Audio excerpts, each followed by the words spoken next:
Good win yesterday. It's good to get back on track. Had a lot of guys play really, really good football for us. Defensively, BB, Hutch, Muhammad, DJ Reed, Tyleek, all really stepped up, made some plays, that we really felt like stood out. And offensively, St. Brown, Goff, Gibbs, man, our old line played really well, much, much better. Protection was outstanding. The run game, the fits, the landmarks, surge off the line. Those guys came back in a big way for us. And it really showed, Thought Brock and Leaf and Dave Montgomery had big games for us too. And then special teams, Zach Cunningham was a factor. Muhammad and Pat O'Connor were a factor on the kickoff cover, and Sailors and then Grant Stewart. So a lot of good performances. We got 2 takeaways. Really should have had 3. One came back with a penalty, and then 2 fourth-down stops. Converted 2 of those into 14 points. We got to do better than that, though. We had an opportunity. We missed on 2, went 3 and out after a turnover and a fourth-down stop. We have to capitalize when those come up. But we talk about takeaways, and man, that's good. Game 2 to be able to get some of those, and now we gotta just build on that and get better and better and better. So it wasn't perfect, but it was much better than game 1. So I'm proud of the players, proud of the coaches. Well, you mentioned BB there as defensive players that sit out. I'm just curious, when you guys sit down to put the defensive plan together on Mondays and Tuesdays, just the advantage of having a guy like him with his skill set that you guys can deploy. Well, look, it makes our job a lot easier, that's for sure. It makes Shep's job and those guys over there, because he does have so much versatility. We bring it up all the time. I mean, he's a safety that has cover ability like a corner. He can blitz like a linebacker, and tackling and fill in the gaps, run gaps. There's so many different things he can do. The guy's a major asset for us. The offensive line, and I think last week everybody realized it was communication problems. It wasn't anybody getting their butt kicked or anything. Was there anything that you guys did to change or tweak the communication that you saw in play yesterday that really helped, or was it just getting more comfortable having a game under the belt? No, I just think more comfortable getting the game under our belt, all those guys together. And there again, verbally is always going to help until you get more time on task with silent and some of those things. But it was a point of emphasis too, just our communication and everybody being on point. And it will be again this week. It'll be live at Baltimore. But I do believe we'll be much better prepared than we were, a week ago. And you mentioned Al. I think somebody had asked about Al Quidin last week or 2 ago at least. How valuable has he been for you? I think he had 5 pressures or something since you signed him last year, and how much more could his role expand? Yeah, well, look, the guy, I'll bring it up again. He had a really good camp, and he just continues to do things for us. He's crafty, man. He's strong. He's got some explosiveness, and man, he plays hard. Guy plays hard. I mean, there was a number of plays. I can think of 3 right now where he is running out of the stack. He's running out of balls thrown, screen, and I mean, he is running to try to get the ball or making a tackle. And it's that kind of effort with what he's got ability wise. It gives you a chance. So, he's been big for us, and he's going to get more of a role. He's earned that.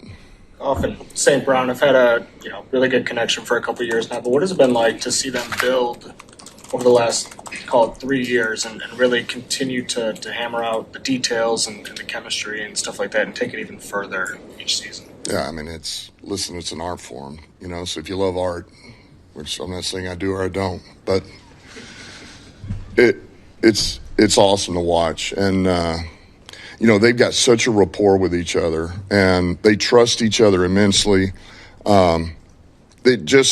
The way that he runs his routes, and he's so crisp and he's so detailed, and his body demeanor screams to Goff. It helps him anticipate the throws, and they've just got so much time on task. He knows exactly what he's going to do, and Saint knows exactly where the ball's going to be before he's out of the break.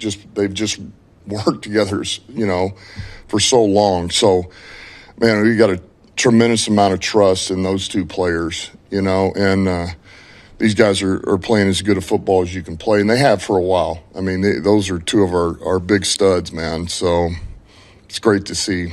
What did you like about the increased playing time with Roy Lopez? He got more time.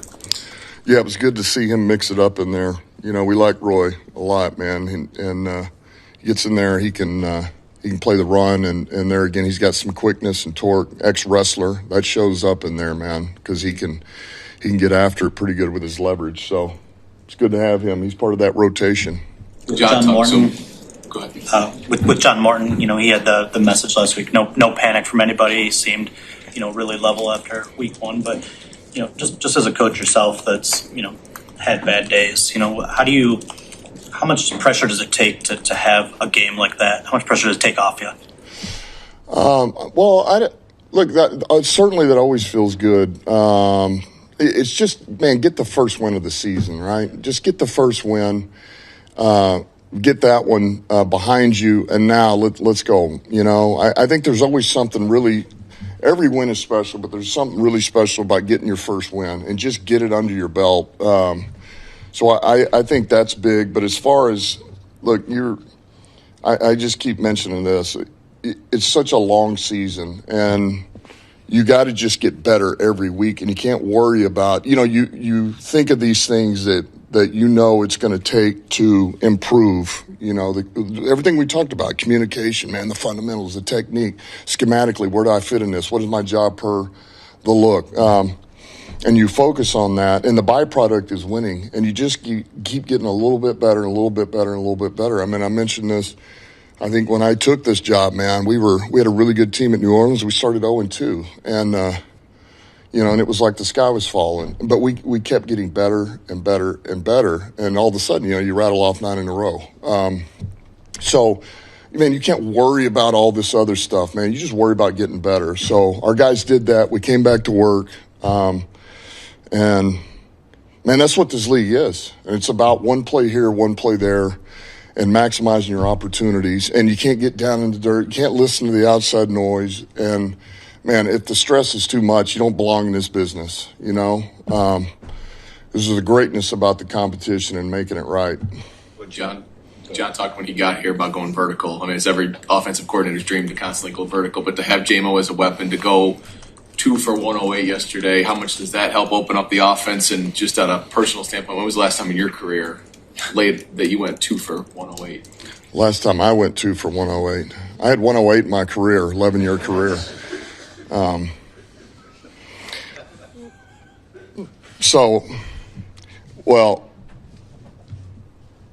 Vertical is the name of the game. You got the weapons. We got the weapon, between JMO and what we can do with St. Brown underneath, and working outside. Leaf helps us too, because Leaf can stress the other side a little bit, which helps all of that.